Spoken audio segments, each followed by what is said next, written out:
doctor, ya nos encontramos conectados con el constitucionalista, el doctor Luciano López, para hacer un análisis sobre la constitucionalidad de esta norma recientemente aprobada sobre el retiro de fondos de la ONP. ¿Cómo está? Muy buenos días, bienvenido a JN Noticias. Buenos días, muchas gracias por la invitación. Bien, doctor, para que nos comente, por favor, primero de qué trata esta ley que ha aprobado recientemente el Congreso de la República.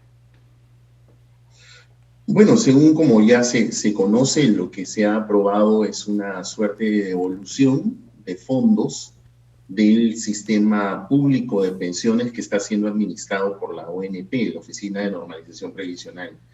Se han establecido ciertos topes, ¿no? Como por ejemplo, son devoluciones de hasta 4.300 soles, están estratificados como para, por ejemplo, casos que realmente son injustos. O sea, eso hay que destacarlo y por tanto hay que distinguir el problema de la solución. Me explico.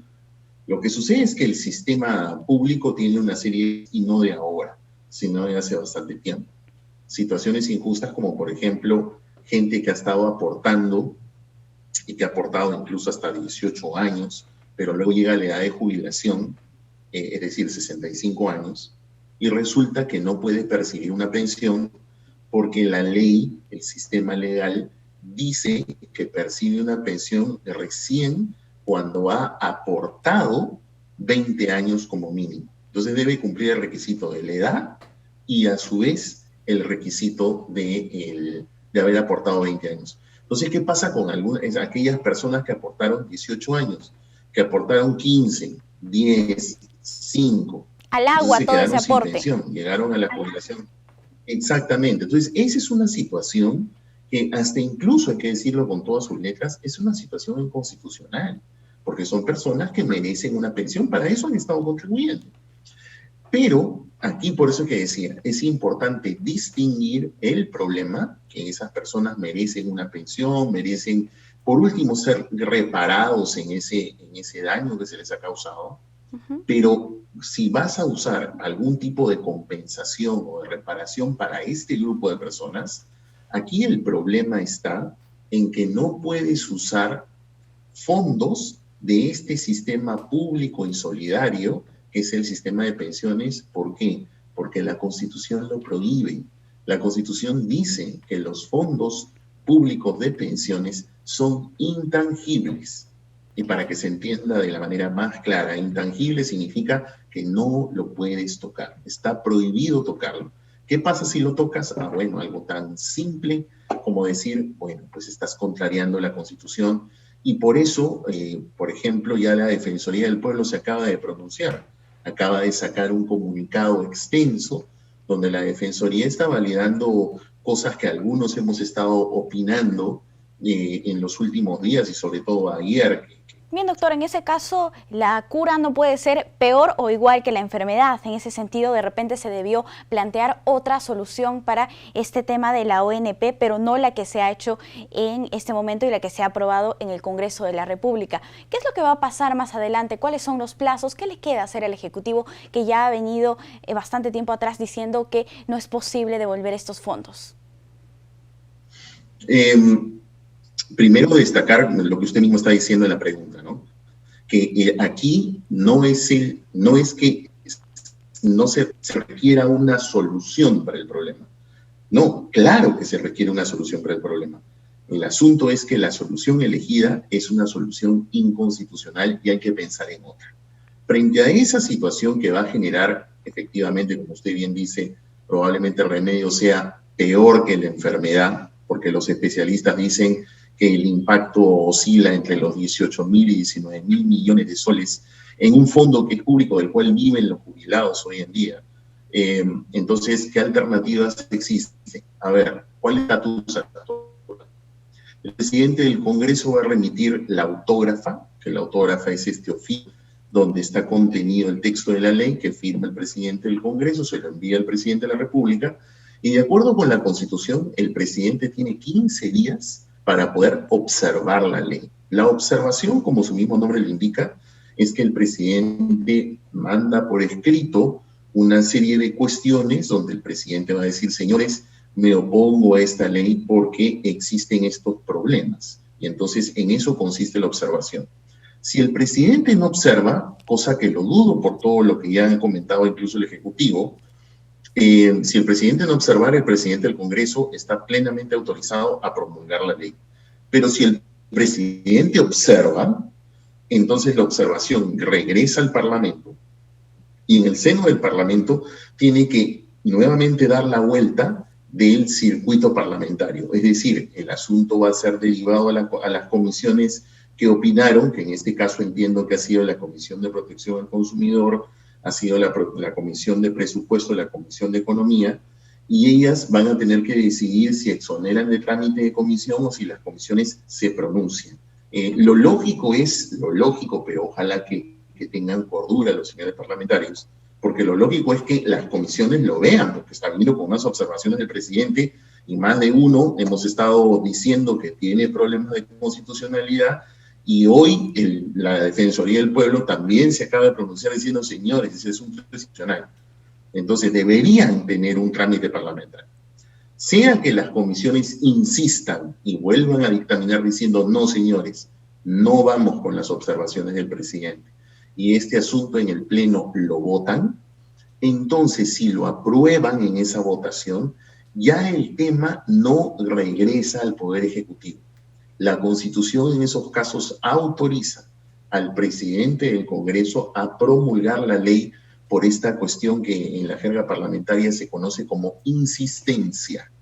Entonces, por insistencia, la va a firmar. Bien. Hoy hemos escuchado a través de los medios que el presidente del Congreso ha señalado de que la van a aprobar por insistencia. Sí. Así existe observación. Aparentemente eso es lo que va a ocurrir. Doctor, ¿qué pasa si es que se aprueba por insistencia esta ley? Ya tendría que realizarse un reglamento por parte del Ejecutivo y seguro también pronto tendría que empezar a devolverse esos fondos. Pero el Ejecutivo tiene que frenar esto. ¿A través de qué medida legal podría hacerlo?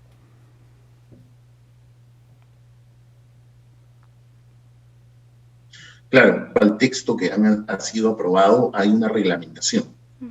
Si el Congreso tiene que, el Ejecutivo tiene que reglamentar la ley, entonces, paralelo a eso, una vez que es publicada en el Diario Oficial Peruano, ya es una ley. Claro que así nomás no va a poder ser operativizada porque falta el reglamento que tiene que dictar el Poder Ejecutivo. En ese interín, ¿qué se puede hacer? La Constitución autoriza que una serie de funcionarios de la alta jerarquía estatal puedan plantear una acción de inconstitucionalidad. Lo más lógico, como ya ha venido sucediendo lamentablemente por varios desaguisados del Congreso de la República, el presidente va a tener que interponer una demanda de inconstitucionalidad. Es lo más lógico.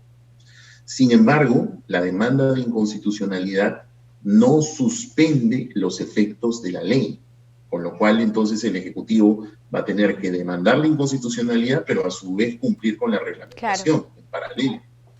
Por eso, para tratar de hacer algo y que una vez que el Ejecutivo reglamente, esa ley no comience a operativizar y comiencen a fugar los fondos de este gran fondo de jubilación que es intangible por mandato de la Constitución, que se puede generar un gran descalabro económico de su estructura financiera.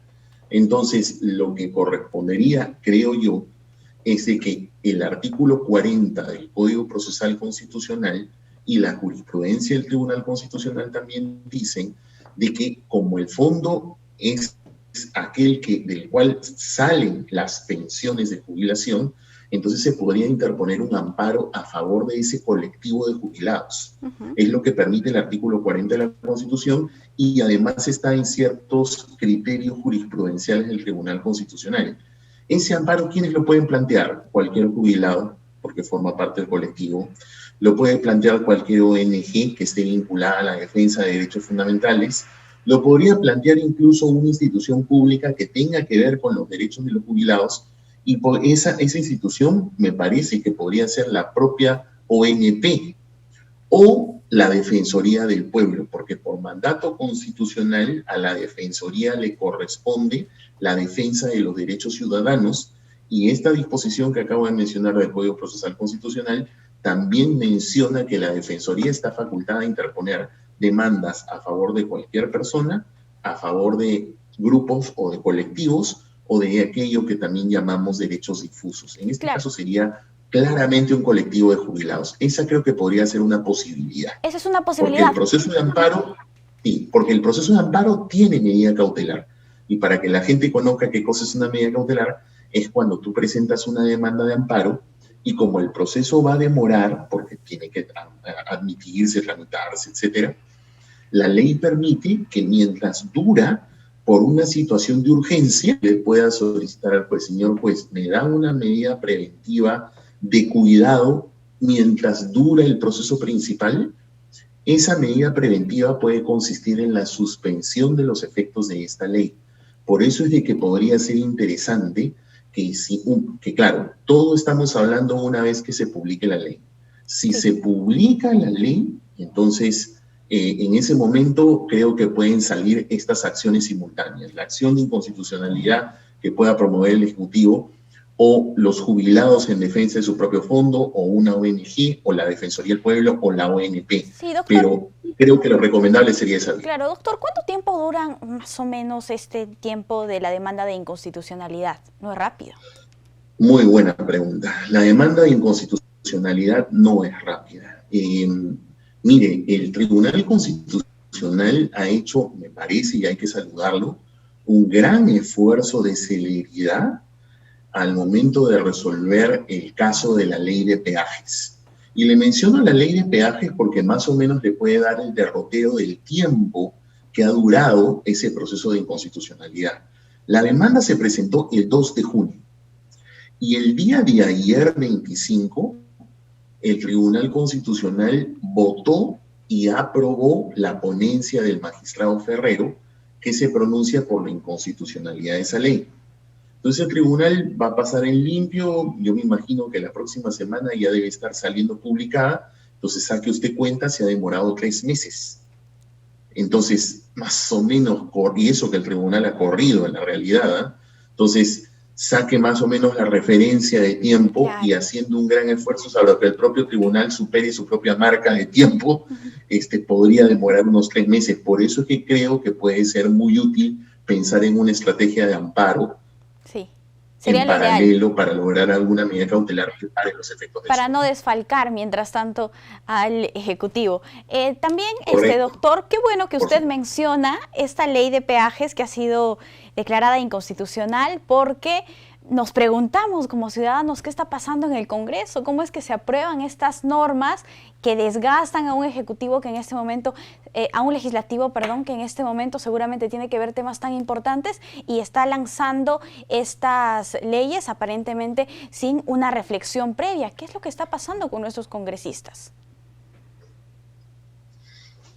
Bueno, eso ya ingresa en el campo del análisis político, ¿no? Quizás lo que puedo decir como ciudadano y como observador de lo que ocurre en la realidad, en estos espacios políticos, es que estamos prácticamente a puertas ya de la campaña electoral. Recuerde que ya se han convocado las elecciones generales, vamos a tener ya un inicio de campaña en unos cuantos, estamos prácticamente ingresando a septiembre, en unos 2 meses, porque a partir de noviembre y diciembre comienza a saberse quiénes van a ser los candidatos y ya prácticamente estamos a unos 3 meses de ya la contienda electoral en una campaña en sí.